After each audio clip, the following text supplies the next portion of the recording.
So, what is ADHD? ADHD stands for Attention Deficit Hyperactivity Disorder. Unfortunately, that's a terrible name. The name is very misleading because it's really not a deficit in attention. ADHD is a neurodevelopmental disorder, meaning it affects the way that the brain functions.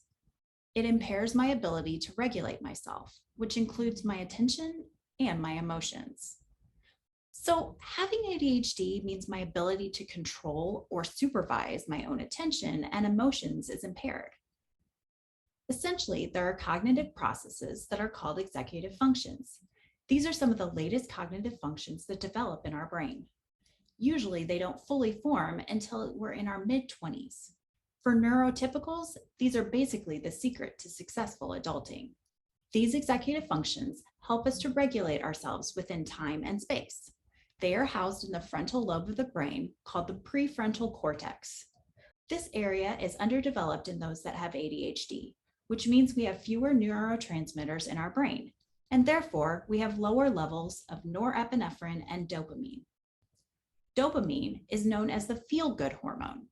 It plays a role as a reward center in many body functions, including memory, movement, motivation, mood, attention, and more.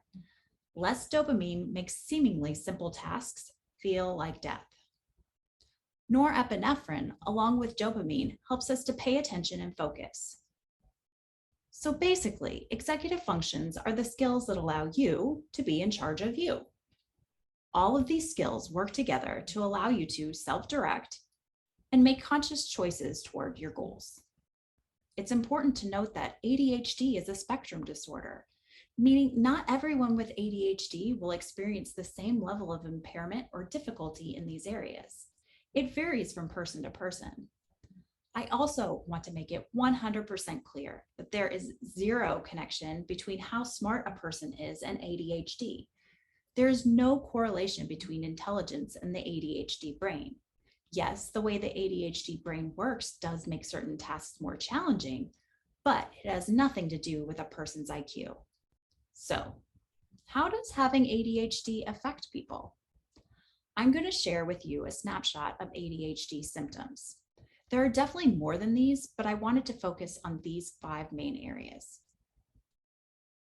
Focus and attention. Again, it's not that those who have ADHD lack attention. We have too much of it, and our attention keeps getting pulled in different directions. We have the inability to ignore irrelevant noises, conversations, or visual stimulus. The inability to block out unnecessary thoughts in our mind. Inability to focus on what's most important, that task right in front of us. We struggle to stick to one thing until it's finished, especially if it's something we think is boring, because something more exciting always distracts us. Squirrel! Planning and organization. Trouble organizing our thoughts, emotions, tasks, schedules, home, relationships, and everything else.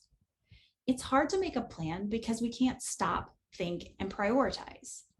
Neurotypicals can look at a list of tasks that need to be completed in a day and organize them in order of importance. Think of it like a vertical list.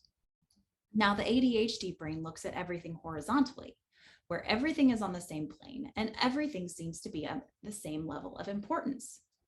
The ADHD brain really struggles to prioritize. My brain likes to tell me that it's all important. It's all screaming and flashing at me at the same volume and at the same time. So I don't know which one to choose, and I struggle knowing where to start, which leads to a lot of overwhelm and shutting down. We struggle to follow step-by-step directions in order. We tend to misplace important things. We can miss appointments by forgetting or simply getting the dates wrong. We can be time blind, where we cannot accurately estimate the time something's going to take us. Usually, we think we have more time than we actually do. Cognitive flexibility or mental flexibility. It's shifting from one task to another. I really struggle from going from work mode into home mode. I have a hard time stopping what I'm doing and switching over into wife mom mode when my brain is still stuck in what I was taking care of for work. It's that transition time and the lack of ease that we have in making these type of transitions. There can be an unwillingness to try new things or explore different ideas. We can struggle with spontaneity or surprises. We have a hard time letting go of past mistakes. We can get stuck in black or white or all or nothing thinking, where there is no gray area. Emotional regulation or self-control. Those with ADHD have trouble processing, controlling, and soothing their emotions.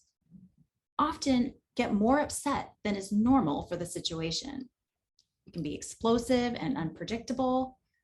We feel emotions more intensely.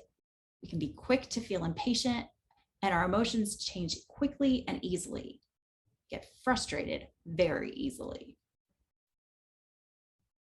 Impulse control.